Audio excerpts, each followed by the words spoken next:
Kijana huyo anapumua kwa huzuni ya faraja baada ya hatimaye kufanikiwa kupata pesa za kulipa deni lake. Hata hivyo, anapoinua macho, anawaona watu wa Morris ndani ya kilabu cha usiku ambao wanamtambua Bo na kuanza kumkimbiza. Kijana huyo anakimbia kuelekea kwenye ua wa nyuma, lakini watu wa Morris wanamzunguka na kumpiga hadi kupoteza fahamu. Baada ya muda, Bo anafumbuka akiwa ndani ya buti la gari la Morris, mikono ikiwa imefungwa kwa pingu mgongoni. Hawezi kujifungua isipokuwa kutumia nguvu za sumaku umeme zilizoko mikononi mwake kujaribu kufungua pingu. Kwa juhudi kubwa, anafanikiwa kujitoa na kutumia nguvu zile zile kufungua kufuli la buti na kutoroka.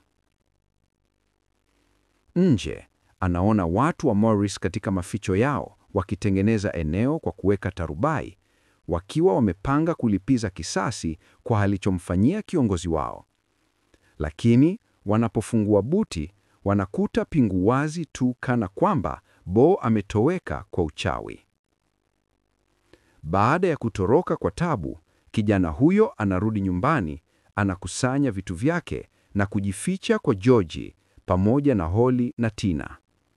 Muda mfupi baadaye, Angelo na kikosi chake wanavunja mlango na kuanza kufanya uharibifu wakimtafuta Bo na pesa, lakini hawapati mtu yoyote. Angelo anampigia Bo simu na kijana huyo anajibu kutoka nyumba nyingine akisema kuwa bado hajapata pesa zote na anahitaji muda zaidi. Kwa hasira, mkuu wa magenge anamwambia atampa siku moja zaidi na ataongeza deni lingine la $5,000 kwa usumbufu. Asubuhi yake, Bo anampeleka dada yake shule, kisha anakwenda kuzungumza na Holly ambaye anapendekeza wakimbie Los Angeles haraka iwezekanavyo. Bo anakubali. Baadaye, anaenda kumchukua Tina shuleni, lakini anakuta hayupo. Hapo anapokea simu kutoka kwenye simu ya dada yake, lakini mwisho wa laini ni sauti ya Angelo. Gaidi anamwapa Bo onyo la mwisho, apate pesa, la sivyo hataona dada yake tena. Akiwa amechanganyikiwa mno, Bo anarudi nyumbani kutafuta njia ya kumwokoa Tina.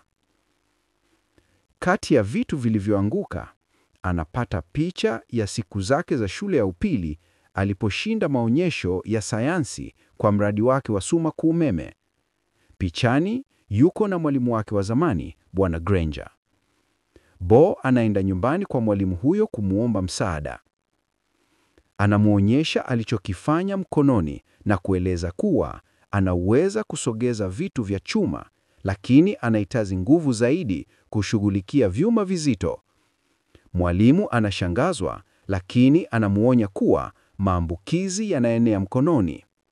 Bo hana muda wa kupoteza na anauliza jinsi ya kuongeza nguvu za kifaa chake. Wanahitaji betri kubwa zaidi. Wanakwenda garini kwa mwalimu na kuanza kuboresha kifaa. Wanapomaliza, wanaweka betri kubwa kwenye begi la mgongoni mwa Bo na kujaribu kukivuta gari la mwalimu. Uzito wa gari unamvuta Bo mwenyewe kwa nguvu ya sumaku umeme, lakini bado wanafanikiwa kuongeza uwezo wa kifaa kwa kiwango kinachohitajika. Kabla ya kuondoka, Bo anamwambia mwalimu kuwa anependa kupata ufadhili ya masomo, lakini maisha yamemgeukia na sasa lazima amalize tatizo hili ili aanze upya. Hatimaye, Bo anakwenda nyumbani kwa Angelo. Anamwacha Holly nje akimwambia akimbie ikiwa hatarudi ndani ya nusu saa. Ndani, watu wa Angelo wanafanya sherehe. Wanapomwona Bo, mmoja wao anamrukia, lakini ana meno ya chuma. Bo anatumia sumaku umeme kuyang'aote yote. Wengine wanashangaa.